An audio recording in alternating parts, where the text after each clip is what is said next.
Hey, what's up YouTube? It is Captain Shock here, welcome back. Today I'm going to be talking about what exactly is the power position, because I've gotten a lot of new subscribers and of course they don't know exactly what I mean when I mention the power position, which is very important when playing Call of Duty, because I teach the power position and I develop strategies and tactics around it. So what exactly is the power position?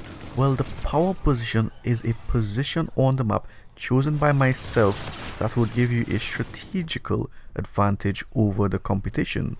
Now, I put a lot of time, effort and deep thinking about where the power position will be on each and every map. So when you play that specific map, especially in the new Call of Duty coming up as well, you will have the advantage over the competition.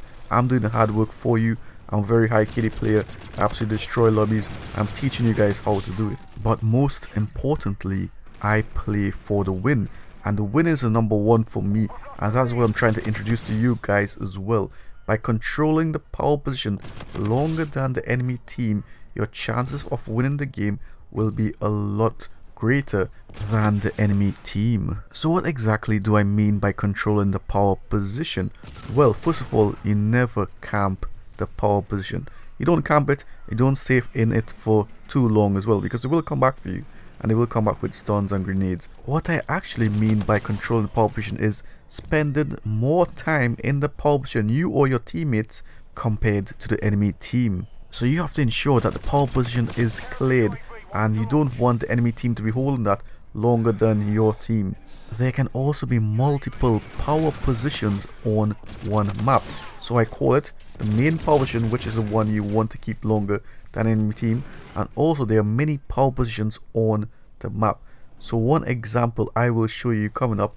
Through this tunnel, you see that building to the top left there that you can jump into? This green building, let's call it green building, that is the main power position. And the other one where I got killed from, that is the mini power position, but it's very close to being a main one as well. And I chose this specific gameplay because it displays the importance of the power positions. Now I cleared this guy out from the main one, but the enemies are also taking the other mini power position, which is very close. It's called Addison. It's very close to being a main one as well. And I noticed that, and look at the score, they're actually winning. And you can see during this gameplay I am dying a lot as well. I was just taking it very casually, and then I realized what exactly is going on, what they are trying to achieve. Which brings me to the next point. Good players will naturally gravitate towards the power position on each and every map. They will naturally play around it as well. They subconsciously do it, so you have to keep them away from that, because they will destroy your teammates, especially your random teammates, and the enemy team will get their streaks and you will lose the game. Also, very importantly, the power position will provide you with safety compared to other areas of the map. It will make you and enable you to get your streak. And look at these guys in the power position here. I take two of them out, and look at this lag. Look at that camera angle. He's not even looking at me, but he's killing me. And this happens quite often to me. It's very annoying. But I hope you guys realize how many of them were inside that power position. Look at that skulls as well. So the power position also influences the spawn. If you hold the main power position down, your teammates, you can influence your teammates spawn, and also the enemy team's spawn if done correctly and if timed correctly. And look at this guy just getting totally assassinated right here. Get wrecked, boy. Now I'm moving around to this side of the map, flanking around, trying to see any openings, but I know this is a death zone. I've mentioned death zones before, I've done videos on it. Make sure to check them out. I will leave it in the description below. So I'm pushing around now. I'm not going for the power option as of yet. It's still early days, but look at this, what's happening around me. Unfavorable spawns, they're getting a nice mini power positions, and the game is not flowing correctly in my favor, right? And originally I wasn't going to post this gameplay, but like I said, this is an excellent example of what happens when you don't control the power position and when you do control the power option. So stay tuned, you will see how the game totally changes. And that auger is really quite strong. I need to use it more. One can definitely put in work with that gun when used correctly.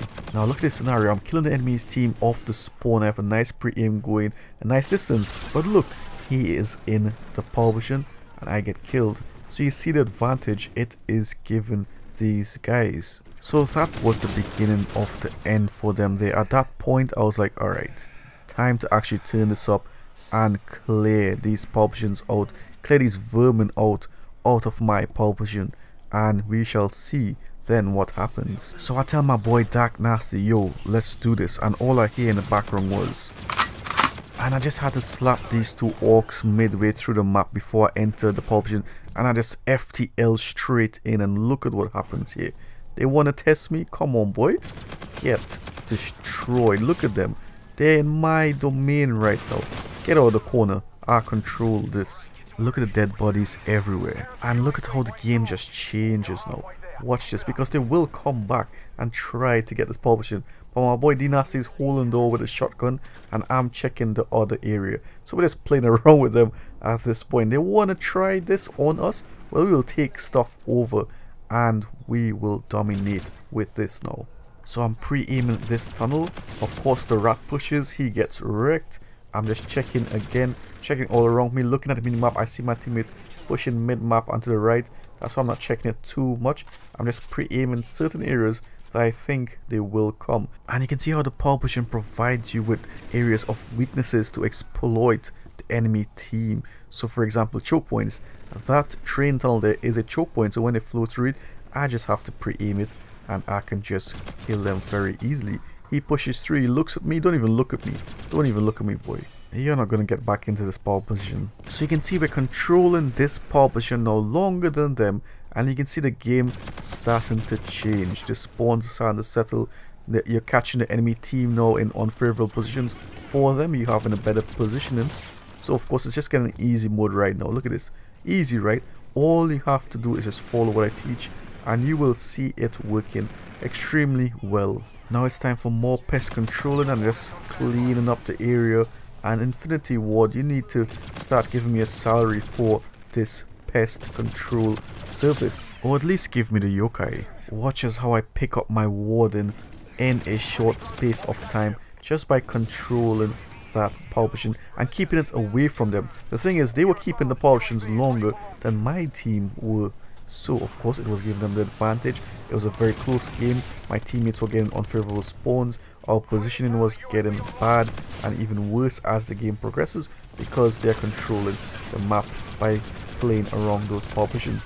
And look at this carnage right here now. These guys, you see the difference. Look at this, just taking them out of the spawn, killing them off the death zones now, just because of doing that and controlling that power position. So you're seeing how the tides turned on them. They got the unfavorable positions now, and they're flowing through choke points, and it's just a matter of positioning yourself properly, pre-aiming it properly, and taking them off the spawns as you flow around the map. And my boy D-Nasty is still holding on that power position with a shotgun. Now I cleared out the main power position as well, so both of them are being controlled by my team and myself. So you're seeing total map dominance right now. These enemy teams have to stay on the outskirts right here. They have no choice. So I do hope you guys enjoyed this very informative video. Definitely use what I taught today. I hope you understand the power position more and how important it is in winning games and doing well. Also in the comment section below, remember to tell me what topic you would like for me to cover and teach in upcoming videos. I'll be happy to do that. And look at some of them rage quitting. So 50 bomb in TDM. You saw I changed how that game was playing. I changed it around to my favor. So remember to leave a like, guys, if you enjoyed the video. Please share the videos, guys, if you want to see me grow. I will appreciate that so much. And do subscribe if you haven't already. Take care. Bye.